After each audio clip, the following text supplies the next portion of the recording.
In the sky above the missile division located in the Melaninsky region of Ukraine, something unusual occurred. An object, increasing in brightness, streaked past the ship, leaving behind a mystery. One of the witnesses describes, "A clear, bright star-like object, a bright star on Tennis-Metya." These observations did not go unnoticed. The facts indicate that the hunt for UFOs has become a secret part of the military doctrine of many countries, especially the USSR. Objects that appeared and disappeared at colossal speeds raised serious concerns. Just recently, a number of cases were declassified, where the appearance of such devices nearly led to a global nuclear war. One of the participants in the investigation, who personally dealt with 3 such episodes, recalls, "The first occurred on the 4th of October, 1983, at the location of one of the Strategic Missile Forces divisions in Ukraine. This was the 50th Division of the Strategic Missile Forces of the Prikarpatye Military District, where a spontaneous launch of a strategic missile with a nuclear warhead nearly occurred. That day, at 1830 Moscow time, several unidentified flying objects appeared in the sky above the division's positions, moving along trajectories inaccessible to terrestrial technology. At 2130, the command post of the missile troops activated the automatic combat control system. All indicators on the display lit up, as during a check in an emergency situation, and most importantly, the launch indicator lit up. Such extraordinary incidents were instantly known in the Kremlin.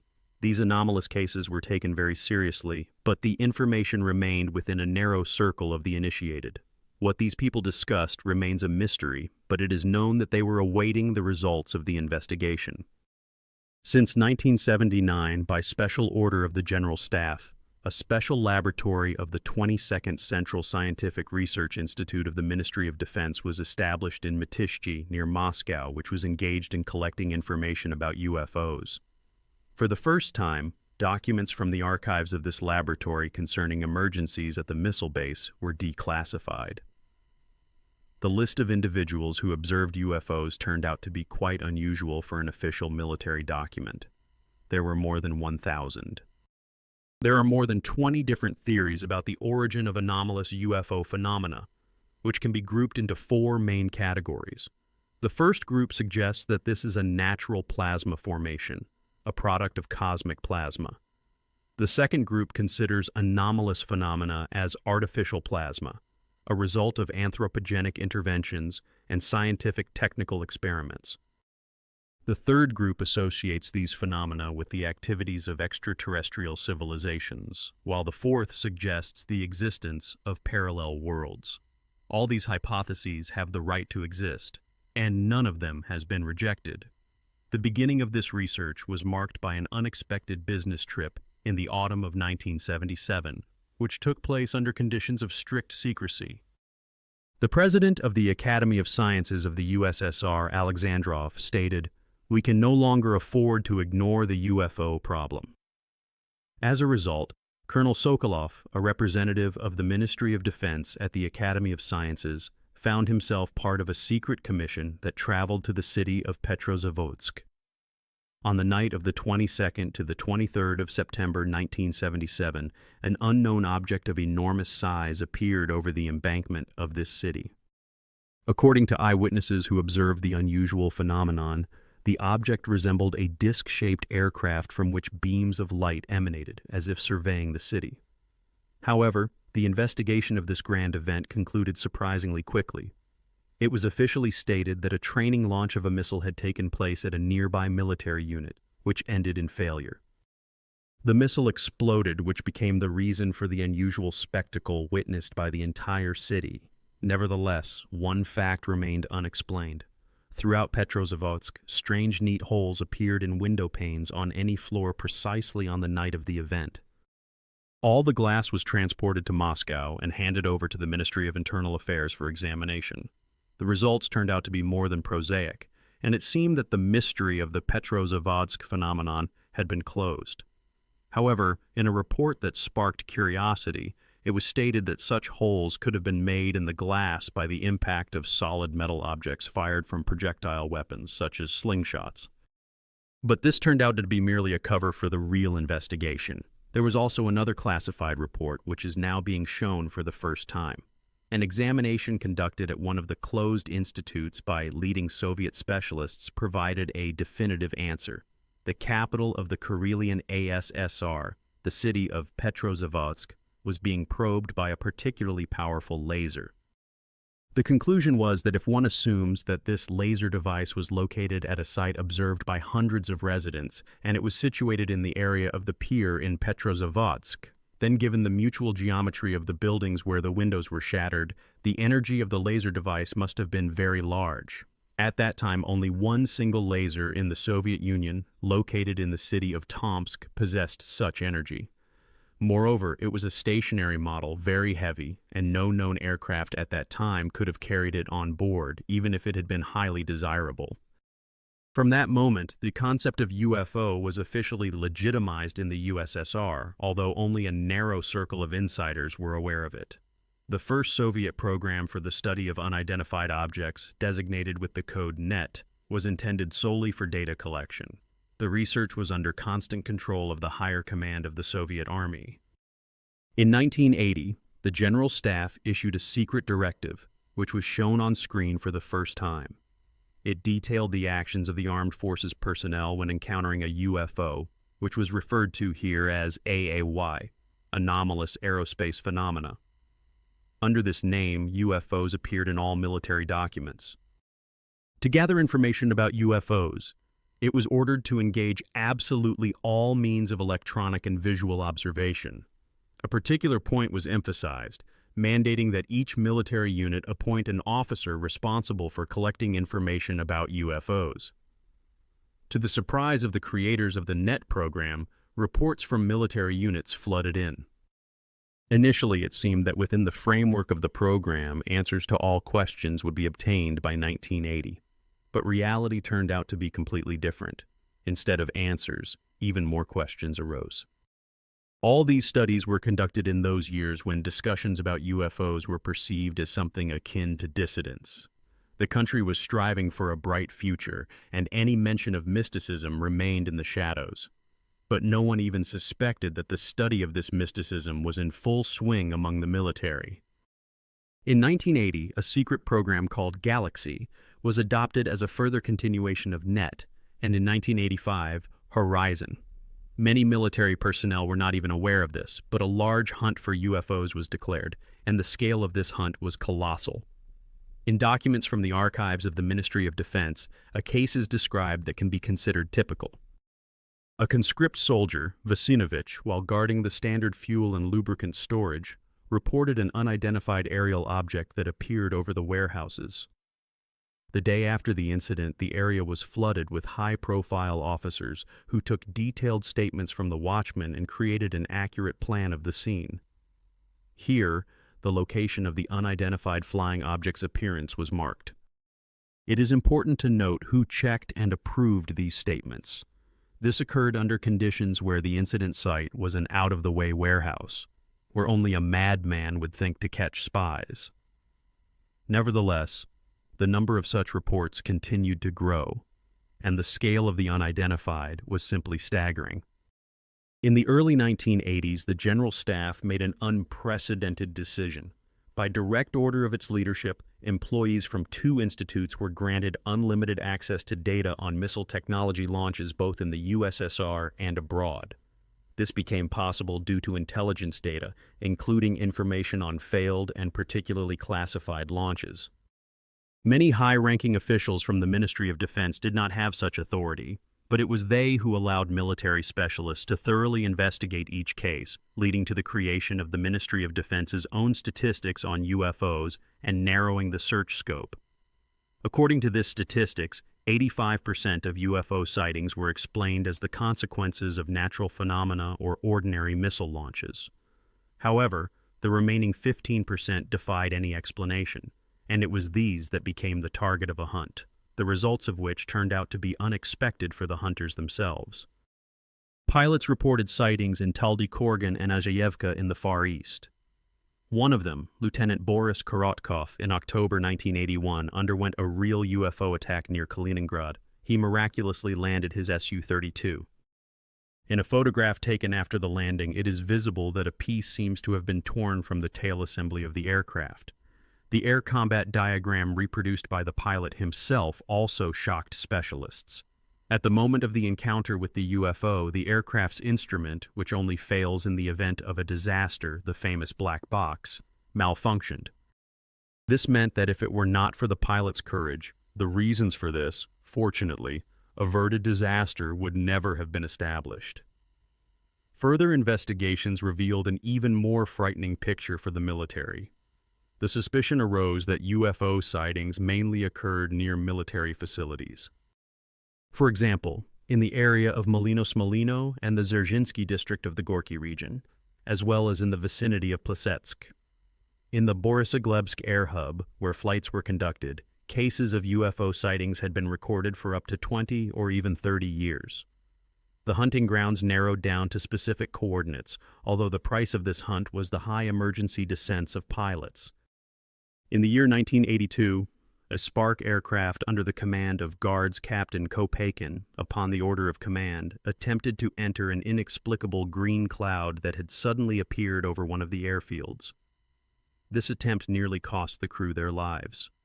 As soon as they approached and began to enter the cloud, the aircraft was shaken by a monstrous turbulence, and in the headphones of the helmets a piercing sound of a siren rang out, exceeding the pain threshold, and the dangerous altitude indicator lit up. Difficulties in observing unidentified flying objects, or UFOs, manifested in the area of Boris-Grabensky almost every week. Aircraft took to the air, risking collision with these phenomena. Scientists established that all UFOs share one thing in common: plasma. Despite the variety of their behavior, they resembled plasma clouds. Plasma on Earth can only exist stably in bulky plasma toroids. However, in space, under the conditions of the universe, different laws apply. Plasma is the primary state of matter in the universe. All stellar formations, all stars, to one degree or another, are plasma. The situation begins to clarify, and the fears of the military can be considered merely as overcaution. In reality, the most common substance in the universe periodically penetrates from space into the Earth's atmosphere. Nevertheless, further research cast doubt on this seemingly clear conclusion. Many scientists attempted to comprehend on the basis of what physical phenomena large glowing spheres could exist in the atmosphere, which were presumed to be plasma formations. The question arose, does this not contradict known laws of physics? One of the researchers, who worked at the Institute of Radio Engineering and Radioelectronics of the Academy of Sciences of the USSR under the guidance of academician Vladimir Alexandrovich Kotelnikov, noted that their research reached a negative conclusion. Formations of such sizes, observed as plasma objects, cannot exist under the pressures and gas composition of the atmosphere. There remained one last assumption. If there exists something that cannot exist, then someone must be creating it artificially. Specially designed equipment for these studies meticulously recorded one of the unidentified objects, which appeared like the effect of a bomb explosion. The examination revealed that there is something inside the plasma formation. Could it be the legendary spacecraft of aliens surrounded by a plasma shell? According to aerospace engineers, such a shell provides the aircraft with supernatural capabilities, speed, and maneuverability, while also serving as an ideal protection. However, such a level is currently unattainable for earthly technology. Surrounding at least some active parts of an aircraft with a plasma shell is a task that can be solved, but, as far as is known, no project has provided a clear positive answer. Nevertheless, dozens of documents and photographs led to contemplation about the intelligent, that is, directed movement of these plasma formations. The military does not like to use the word aliens. Indeed, it is difficult to trust such testimonies. It is hard to imagine that an extraterrestrial being is a green biped with antennas on its head. However, there are serious hypotheses about the ways in which other intelligent life could appear on Earth. One opinion belongs to a scientist who worked for a long time in the closed system of the Soviet military-industrial complex. He claims that there are certain constants that determine the structure of our matter and the laws governing our world. These are the so-called fundamental constants. In our world, there are about 50 of them, including the charge of the electron, the speed of light, and Planck's constant. Let us imagine that one of these constants changes, for example, the charge of the electron. What will happen to the materiality of our world? The atom as a structure will cease to exist, and this matter will disintegrate, taking on a completely different structure. The materiality of this world will become entirely different. In 1957, an American physicist proposed the hypothesis of multiple universes, where physical constants can take on any conceivable values. In these worlds, matter organized itself into more complex structures, and living and intelligent beings also emerged there. These beings reached such a level of development that they could manipulate the laws of matter formation, change the constants, and even interact with our world. Although this assumption may seem fantastic, recently documents from special archives of the Ministry of Defense have become available, which many scientists interpret as evidence of failed contacts with extraterrestrial civilizations. One such case occurred on the night of June 22, 1982, in Leningrad, at Tikhoretsky Avenue, House 5, Building 1, Room 1, in the dormitory of the Leningrad Military Communications Academy. Major Engineer Gorbunov, being in the room, turned his head to the left and saw in the glass of the open window the reflection of a bright orange sphere. He visually determined that its size in the reflection was slightly smaller than a soccer ball, but by the nature of the reflection, he understood that the actual size was significantly larger. At that moment, he felt a relaxing jolt, as if a wave reminiscent of a weak electric current passed through his body. Turning his head away from the object, he tried to look at it again, but received another jolt. Attempting to get up from the bed to approach the window, he received a third jolt and a warning not to move. Each such case was thoroughly double-checked before it made it into classified documents, and the military became particularly attentive to such photographic materials. Some of them indeed resembled man-made devices, but their movement remained a mystery. Despite repeated attempts to reproduce such machines, success was not achieved. However, this can be considered the first step towards the embodiment of extraterrestrial technologies. Among the classified developments of the American military were the so-called super aircraft, but as it appears, they did not meet expectations. Nevertheless, there exists footage that is considered authentic, capturing the moment of the crash of a real extraterrestrial ship. Interestingly, the United States is regarded as the world leader in UFO research, and periodically rumors about significant progress by Americans in this direction leak into the press. The reason for this leadership lies in the secret instruction of the U.S. Army on the study of UFOs, which, despite its complete secrecy, contains an entire chapter on working with the media. This chapter explains that all fabrications and jokes on this issue should be officially published, while technical details should be omitted. This gives rise to suspicions that the research scope in the United States is quite extensive, and what makes it into the press, like various rumors, serves either as a cover or a distraction from targeted research. Sensational documentary footage that occasionally appears may be mere disinformation. But what real research were the American and Soviet militaries hiding at such a high cost? The answer, strangely enough, lies on the surface. Let us recall how defenseless modern military technology is when in contact with UFOs. At best, it simply breaks down. This is the perfect weapon, and if we are currently unable to understand the nature of this effect, perhaps it is worth simply blindly replicating it to incapacitate all electronic systems of a potential adversary with one strike at the right moment, just as UFOs do. Here, two spectrums open up. On one hand, it is possible to model the individual properties of these anomalous phenomena. Based on existing anomalous phenomena, new weapons can be developed that are based on principles similar to those observed in UFOs. However, if such phenomena indeed take place and exert influence, there arises a necessity to create protection systems against undesirable effects that may stem from external factors. For decades, this has been a secret arms race known only to a select few. The goal has been to create weapons that utilize different physical principles, which could render the missile nuclear potential of the adversary meaningless. However, the costs of even simply reproducing the effects of UFOs have proven to be colossal. Even the richest country in the world, the United States, could not carry this out painlessly and in secrecy, leading to the necessity of a diversionary maneuver. Many analysts believe that the current, extremely expensive but completely ineffective program, known worldwide, was created precisely to direct the lion's share of allocated funds towards entirely different military research and programs. Precedents already existed. In the 1980s, the Americans made a significant technical leap, largely thanks to the now-forgotten Strategic Defense Initiative known as Star Wars of Ronald Reagan. At that time, approximately $60 billion were spent, which is an enormous sum. The result of this was the absence of any strategic defense program in the United States. Nevertheless, important successes were achieved in various breakthrough areas of science and technology. In the early 1980s, a system was created in Alaska that completely replicated the destructive effect of UFOs. The choice of location was obvious. In the event of a nuclear war, the majority of Soviet missiles would be directed towards the territory of the United States via the North Pole.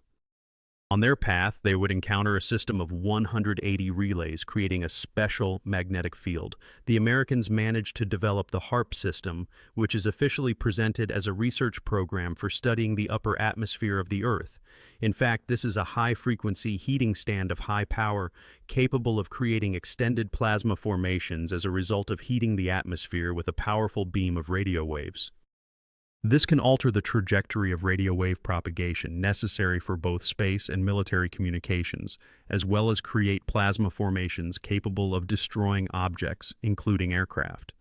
These plasma clouds, created by the HAARP system, can turn any missile attack into something entirely different. Even the simple reproduction of extraterrestrial technologies has elevated earthly warfare to a new level that few are aware of. However, even the creators of the system are afraid to activate HAARP at full power. If the system is activated at maximum, geo-anomalies may arise, including the shaking of the Earth's geomagnetic field and the inversion of magnetic poles, which could lead to natural disasters that are uncontrollable. This could result in a global catastrophe, up to and including changes in the Earth's orbit. Nevertheless, HAARP is in perfect condition, as confirmed by photographs stored in the archives of intelligence agencies. According to reports, testing of the system is supposed to begin as early as 2002, and it is likely that a significant portion of the allocated funds will be spent on these tests. This is a deadly experiment, as some data suggests that the destructive power of HAARP is not the latest development of the American military. Almost nothing is known about similar domestic systems. However, there is no doubt the hunt for UFOs continues. Nevertheless, what real conclusions can be drawn from this hunt today, and what conclusions are the opponents of war striving for? It would likely be naive to believe that we have been shown all the documents and told about all the programs. One thing is clear. Humanity has approached the boundaries of a new physics, capable of either opening the road to the stars or erasing people to dust along with the planet. Games with UFOs have proven to be deadly dangerous, and therefore the whole truth about these experiments and observations is likely to become known only after a long time. An object is visible in the right porthole. The position of our ship was such that the Earth was located in 4 upper parishes and without a field, with a course angle of 92 degrees.